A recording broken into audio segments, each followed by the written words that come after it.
உன்னை பிரபு பழி வாங்கணும்னு நினைச்சுதான் தேனை கல்யாணம் பண்ணிருக்கான். அதனால ஏதோ பெருசா சாதிச்சிட்ட மாதிரி ஃபீல் பண்ணிட்டு இருக்கான். அத நினைச்சு நாம ஃபீல் பண்ணலாமா? சொல்லு. பிரபு ஜெயிச்சிட்டானா என்ன? சொல்லு தமிழ். பிரபு ஜெயிச்சிட்டான்னு நினைக்கிறியா? தமிழ்,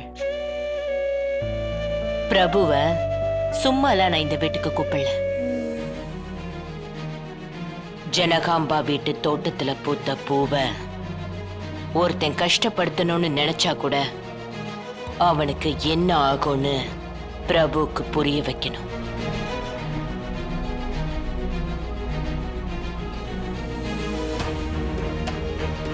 உனக்கு புரியல? சரி, பிரபு என்ன மைண்ட் செட்ல இருக்கான்னு நினைக்கிற?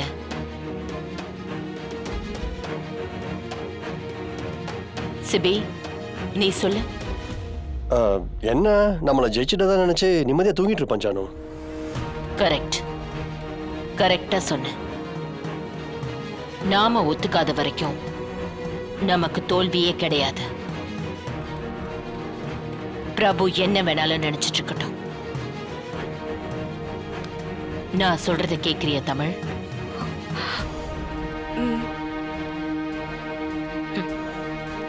தமிழ், அந்த பிரபு இருக்கானே, அவங்க அப்பாவை விட ரொம்ப கேவலமானவன், கொஞ்சம் ஆபத்தானவனும் கூட.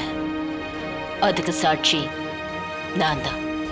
ஏன்னா அவங்க வீட்டுக்கு போய் நீயும் தேன்மொழியும் எங்க வீட்டுக்கு வரணும்னு சொன்ன அந்த செகண்ட் கொஞ்சம் கூட யோசிக்கவே இல்லை. உடனே கிளம்பி வந்துட்டான். அதோட உள்ள அர்த்தம் வேற. நம்ம அத்தனை பேர் முன்னாடியும் அவன் ஜெயிச்சிட்டேன்னு காட்ட போறானா. நம்மள டார்ச்சர் பண்ணி நம்மளோட நிம்மதியை கெடுக்க போறானா. அப்படியெல்லாம் அவனுக்கு உள்ளுக்குள்ளே ஒரு கணக்கு போட்டு வச்சிட்டு இருக்கான். அவனை என்ன பண்றது ஜானு?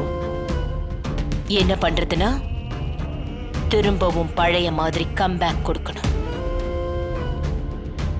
இந்த வீட்ல அந்த பிரபு ஒரு நாள் கடத்தவே பயப்படணும்.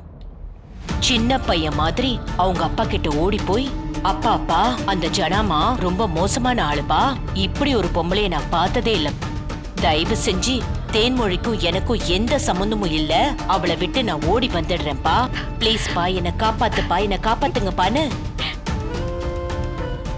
அவன் அழணும். நாம் அழ வைக்கணும்.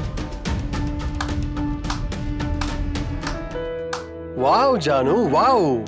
இந்த ஜானுவை பார்த்து எவ்வளவு நாள் இருக்கும். சூப்பர் ஜானு. என்ன தமிழ், சம்பவம் பண்ணிருவோமா? பண்ணிரலாம் ஜனாமா.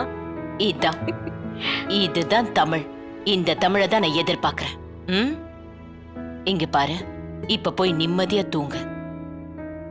நாளையில இருந்து நம்ம ஆட்டத்தை நம்ம ஆடுவோம்.